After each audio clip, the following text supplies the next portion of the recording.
A story is about disgust. Today's story's name is The Woodcutter of Gura. Story written by Veena Sheshadri and illustrated by Grace Stroke. Published by Pratham Books. So here we go without a further zoom inside the world of stories. The Woodcutter of Gura. The woodcutter of Gura was all the time pestered by his wife to collect some firewood from the nearby forest. So all the time the woodcutter would carry his axe and walk. He walked to inside the forest and he would collect some firewood and get it back home to his wife. So that day he went into the forest and he saw a great big olive tree by the riverside. He climbed up, and he sat on the largest branch of the olive tree. He perched himself, made himself comfortable on the branch, and he swung his axe like that. And what did he do? What did he do? Chop, chop, chop, chop, chop. Chop, do it with me. Chop, chop, chop, chop. He went chop, chop, chop. And he was chopping the branch right in the middle. He kept chopping, chop, chop, chop, chop, chop, chop. The wise priest who was passing by the river looked at the woodcutter and said, Hey, you brother, what are you doing? Why are you doing it this way? Oh God, what else way is there to chop the wood? This is the way I have to chop the wood, right? I have to go chop, chop, chop. What else way is there? Oh, but I understand, cried the wise priest. But you are sitting on the branch and you are chopping the wood in the middle. The branch will break, you will fall, and you will die. Oh God, how do you know how to chop the wood? I am chopping every day. I will know how to chop the wood. I have to chop it like this, thought the woodcutter, and said, Okay, I will do it. Oh no, how do I explain this to him? He has hit his head and he walked back.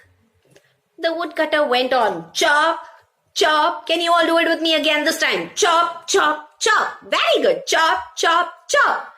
Chop, chop, chop, chop, chop, chop, chop, chop, chop. Big loud crack. And the woodcutter fell down to the ground with his axe. Where am I? Oh, I fell down. Dazed and bewildered, he woke up. Oh, my body is aching, you see. My body is aching all the way. Oh, just then he recollected. Oh, the wise priest, he told me that the branch will break. The branch broke. And he said, what did he say? That I will fall down to the ground. I fell down. Oh, and he told me something else. What did he say? Do you all remember what he said? Oh, what did he say? He said that I will die. Oh, me. I am dead. It did not take a long time for the woodcutter to convince himself that he was dead. What will a dead man do? He just lay down and closed his eyes. After some time, his friends who were walking by the river looked at the woodcutter and started wondering, why is he sleeping in the forest? And they started waking him up. And how does Mama wake you up in the morning? Shake, shake, shake. Yes? Come, let's all help the friends to shake the woodcutter. Let's see if he wakes up this time. Shake, shake, shake, shake, shake. Shake, shake, shake. The friends went on the woodcutter. He went shaking, but he did not wake up. He had made up his mind that he was dead. The friends kept shaking, and one friend ran to the river to get some water, and he splashed some water on his face. The woodcutter did not wake up. He had made up his mind that he is quite dead. Another friend told that let's make him stand and he will wake up. They all made him stand, but promptly the woodcutter fell down to the ground. By this time, even his friends were convinced that the woodcutter was dead. They decided to carry the woodcutter into the village to his house and inform his wife. So they went carrying him walking into the village. They walked. Hey you, my fellow men, please carry my axe. Don't forget it, I will need it, he cried, the woodcutter. Oh, what a wise man. He remembers his job so well even after he is dead, thought his friends, and promptly carried the axe along with the woodcutter, and they walked.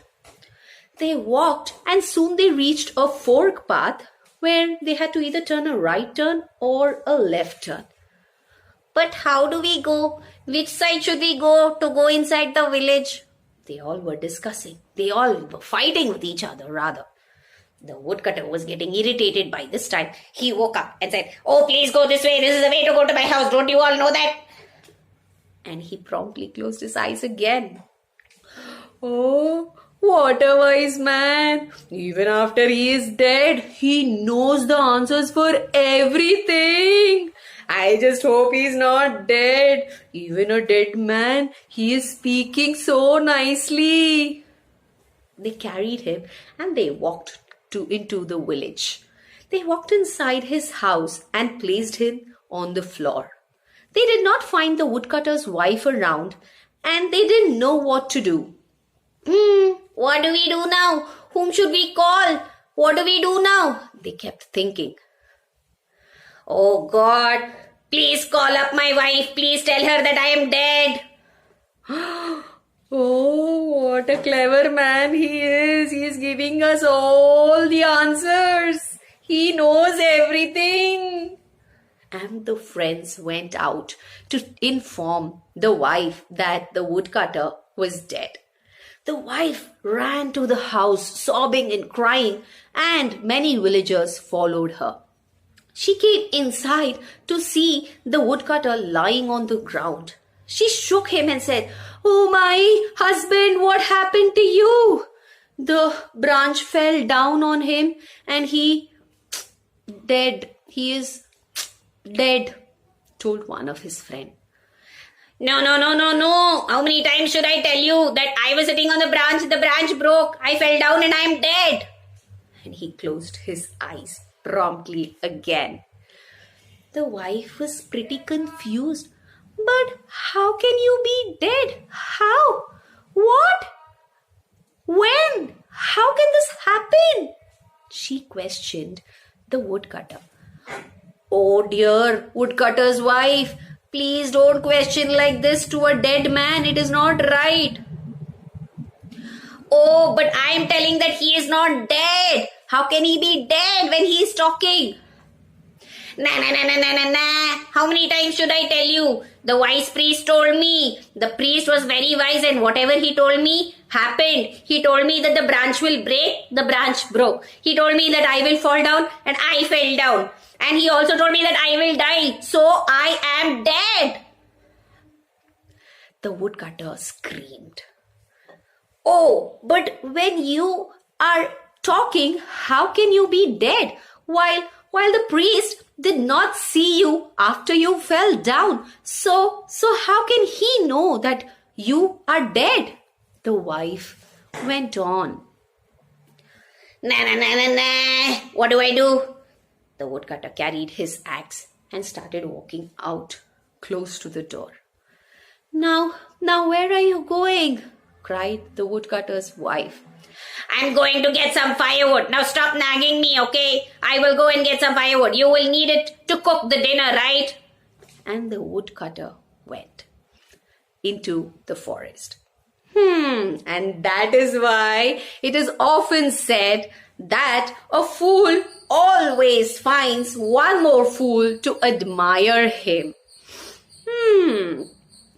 Did you all find out who was disgusted in the story? If you have found out, let me know in the comment section. Yes? Did you all enjoy my story? The Woodcutter of Gora? Yes, it was the farmer, the woodcutter, who was disgusted. Do you all also get disgusted for something? Can you all let me know what you all get disgusted for?